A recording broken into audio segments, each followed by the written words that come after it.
chaque représentant d'une sensibilité de la gauche dise un mot en quelques minutes. Et jamais j'aurais pensé en 30 ans de carrière qu'on puisse me traîner devant un tribunal pour entrave à un comité d'entreprise.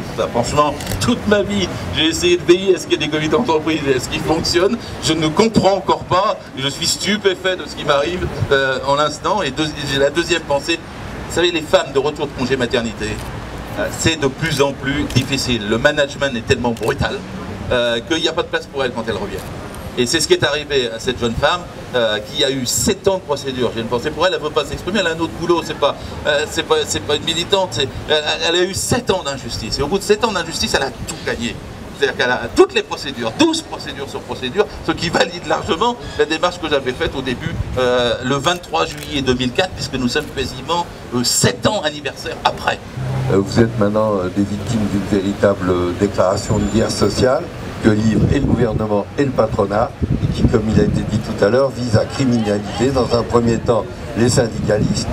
Bon, on l'a vu, ça a défilé ici, et maintenant c'est un peu nouveau, les inspecteurs du travail qui ne veulent pas courber les chines et à qui on reproche justement de ne pas être les larbins du patronat.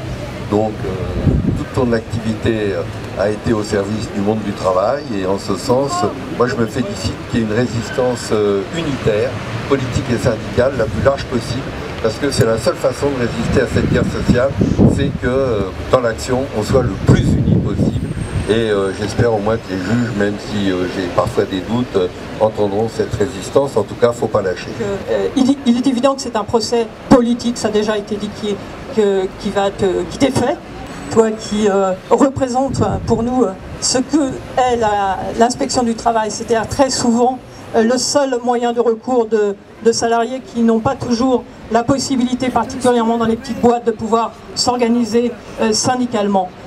Le procès de l'inspection du travail à laquelle le gouvernement a confié le rôle pour l'essentiel aujourd'hui d'être le supplétif des forces de police quand il s'agit d'aller débusquer des travailleurs clandestins, pour oublier aujourd'hui qu'il y a des employeurs qui sont en infraction avec la loi et que c'est eux aujourd'hui qui devraient être pourchassés.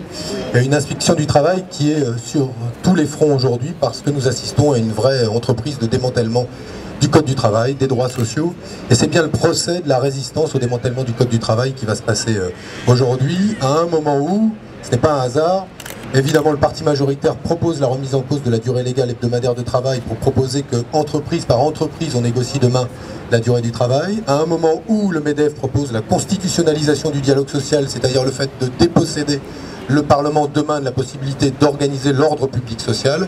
Donc tout ça n'est évidemment pas neutre, ça n'est pas neutre, et ça justifie aujourd'hui qu'on s'implique totalement derrière Gérard Filoche, qu'on s'implique totalement derrière l'inspection du travail, et je le dis comme d'autres l'ont dit avant, je ne vois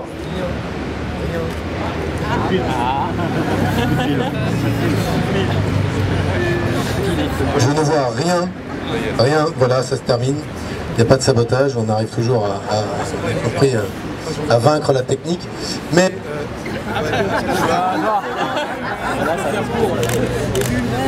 donc Filoche soit relaxé, voilà.